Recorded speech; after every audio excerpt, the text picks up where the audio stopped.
friends. How are we doing today? It's fair. We are enjoying a green sweet jasmine tea. This one's for you. I actually haven't tried this one yet, so I'm looking forward to trying it. Anyway, remember at some point today to get up, to stretch a little bit, drink some water, take your meds if that applies to you, eat something if you can, and I hope that you remember that you are loved, you matter. I'm so glad you're here with me. And I hope that you have an amazing day. All right, let's give this tea a try. Oh my goodness, it smells amazing. Oh, that is nice. I'm not gonna lie, I was a little bit nervous when I saw the sweet in the title, but it does have a bit of sweetness to it, but not like a sugary sweetness. Almost like how fruit is sweet, or how a carrot can be sweet a little bit. Oh, yes, that is amazing tea. Anyway, this morning, it's been a bit of a slow, lazy day. Kind of woke up late, then went to the pool. I did the same thing I did the other day where I'd swim a lap, and then I would go back to my chair, sit in the shade, read my book for a little while until I basically dried off and started to get too warm. And then I went back into the pool and swam another lap and then came back. There's something about swimming that I absolutely love. And I think it's because learning how to swim involves one of the most traumatic moments of my life paired with one of the most triumphant moments of my life. And I'm just going to say ahead of time, a bit of a trigger warning. This does involve bullies, near drowning, and a general feeling of powerlessness. So just kind of let you know, so if that's not really your cup of tea, see what I did there, then feel free to catch the next video. Probably gonna do some poetry reading tomorrow. Anyway, all right, so here's the story. When I was young, we lived in Chicago. I was probably 7 or 8 years old. I was very young, and we went on a field trip or a school outing to Lake Michigan. And for those who, I'm sure most of you guys are aware, Lake Michigan is huge. It has sort of waves, not like ocean waves at all, but it's pretty big and murky. You can't see through the water.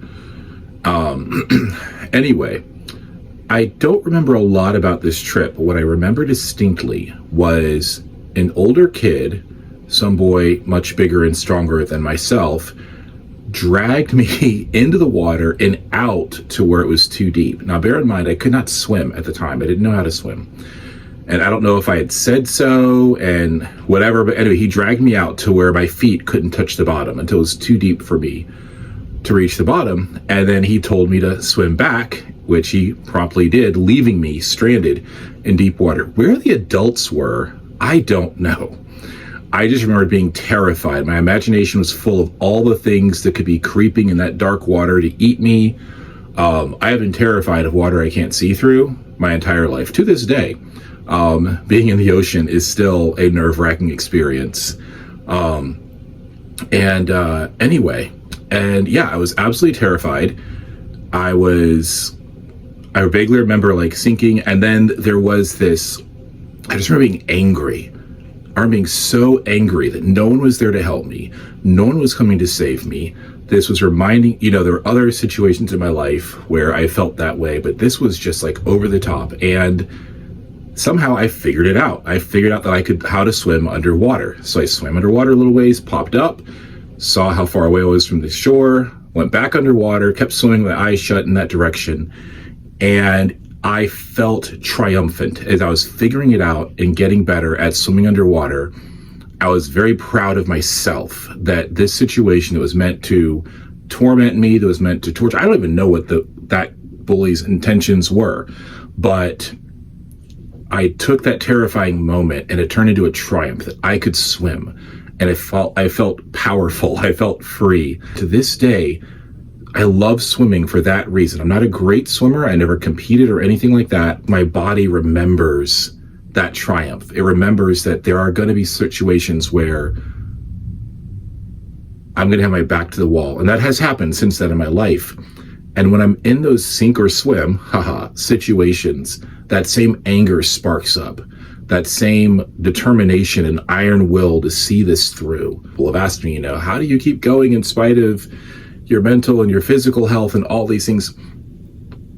The things that I refuse to allow to die, whether it's my dreams, my goals, my desire to, take care of my family, all that fun stuff. That's what it triggers. It just triggers this fierce determination. There are still plenty of moments where I despair and when I, just give up or collapse. This is not a universal thing, but there are moments when I remember that feeling of no one's coming to help me.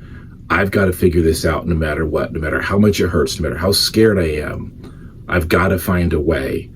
And I don't know. So I guess I like that story, even though it's also a trauma memory. Like I said, it's weird. It's traumatic. There's trauma in there that I probably need to work through, but there's also triumph, if that makes sense. Has that ever happened to you? Have you had a situation that was like super traumatic, but at the same time was also a moment of triumph for you? Let me know. And I'm going to keep thinking about that and what I can learn from it. Anyway, thank you for listening to this really personal story. I love you guys. I'm so glad that you guys are here. I love reading your comments and connecting with you on this platform. So I'm going to read a little bit and continue to enjoy my tea. And for now, it is time for your next adventure. I'll miss you. Cheers.